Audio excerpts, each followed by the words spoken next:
Ya, karena kalau tanpa kolaborasi ya antar pihak, kita nggak bisa meminta semuanya kepada sekolah, pada pemerintah daerah. Saya pikir ini memang harus turun bersama ya dengan anak-anak mudanya. Jadi kita yang harus bisa memfilter gitu. Jadi makanya dalam kegiatan literasi sekarang, edukasi kemarin sering saya tekankan bahwa jangan sampai adik-adik kita, dari adik-adik TK, SD yang mulai nonton YouTube, karakternya itu terbentuk berdasarkan algoritma sosial media. Jadi itu yang menjadikan saya, kalau seandainya saya malas-malas di waktu muda saya yakin di waktu tua saya keren nanti ini.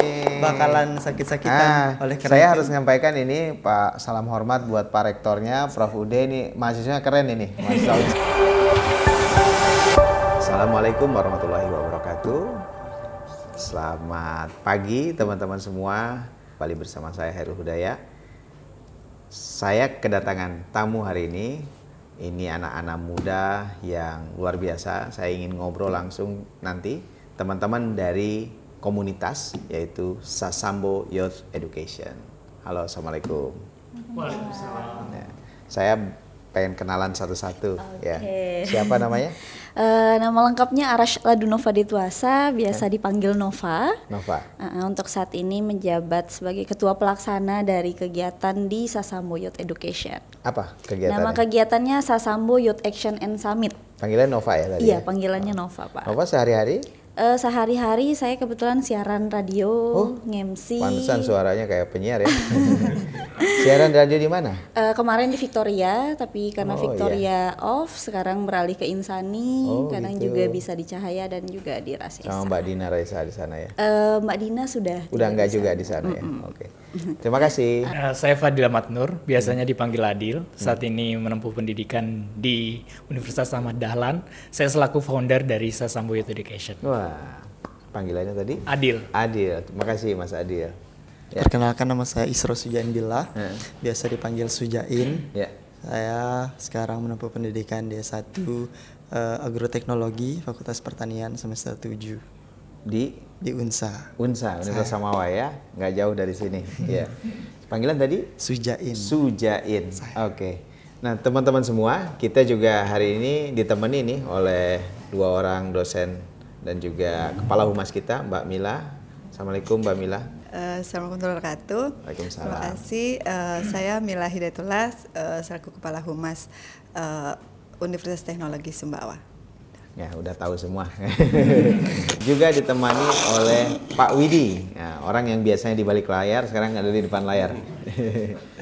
Terima kasih Pak Rektor. Ya, salam kenal semua. Nama saya Madi Widiarta. Ya, saat ini saya dimanakan sebagai Direktur dari Direktorat Sistem Teknologi Informasi di UTS.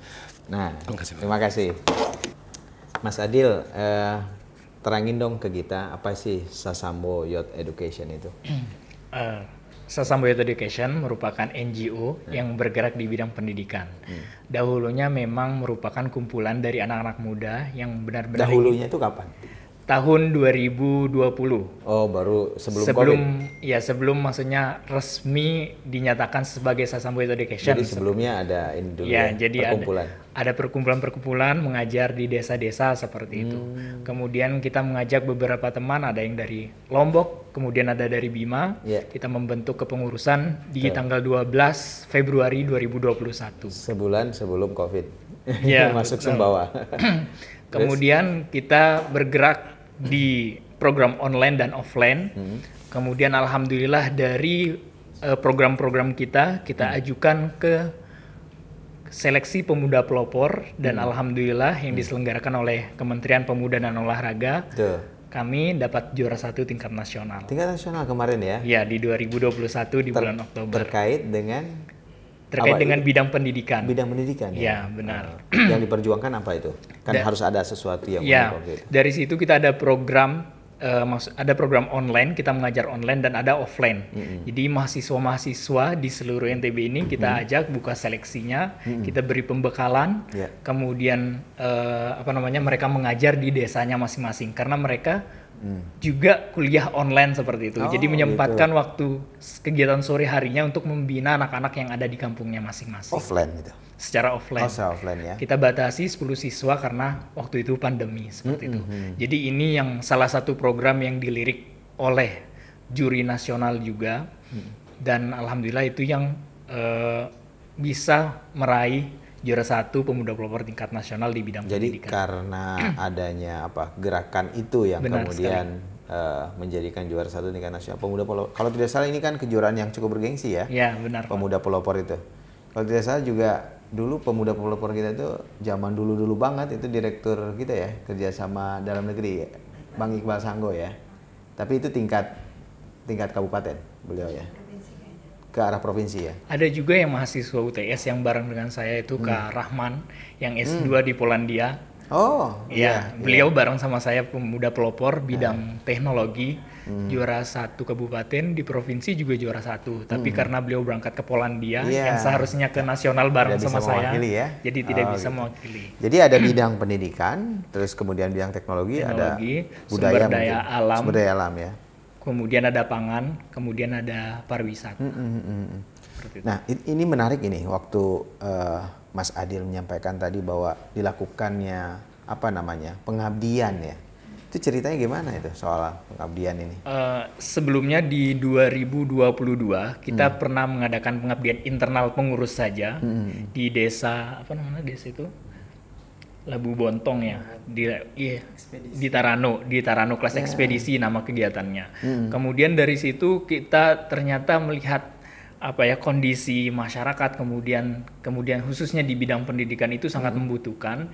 Jadi kita rembuk tim internal pengurus untuk membuka pengabdian skala nasional yang mengundang mahasiswa juga dari luar NTB seperti itu. Dan alhamdulillah di Maret kemarin kita sudah melaksanakan sekali di Desa Sempe, Moyo Hulu. Seberapa besar, berapa banyak masyarakat yang terlibat? Atau bukan masyarakat, apa anak-anaknya yang diajar itu? Nah, kemarin kita ada di 3 tempat pendidikan, 2 SD, 1 SMP yang terlibat di situ.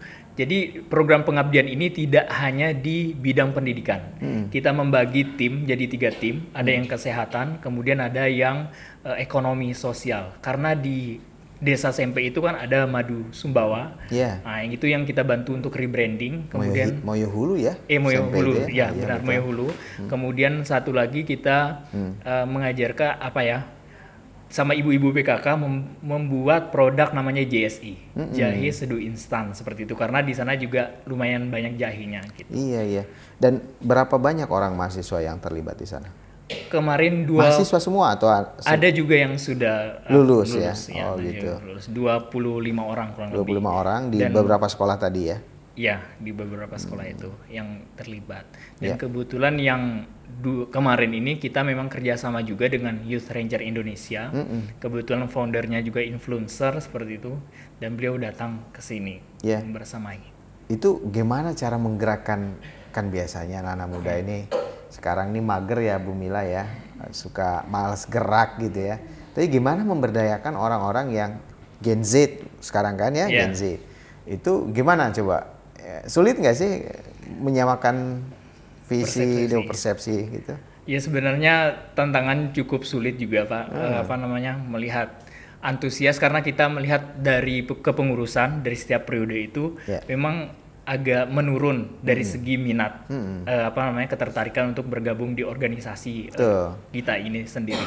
Jadi bagaimana rapat internal ini mengubah bagaimana teman-teman setiap tahun itu kita memang ada perubahan program-program seperti itu biar bervariasi Ya. dan selain berdampak kepada masyarakat juga bagaimana kita bisa memikat anak-anak muda untuk bisa juga bergabung bersama kami. Iya, kenapa itu bisa terpikat? Saya pengen nanya sama temannya ini.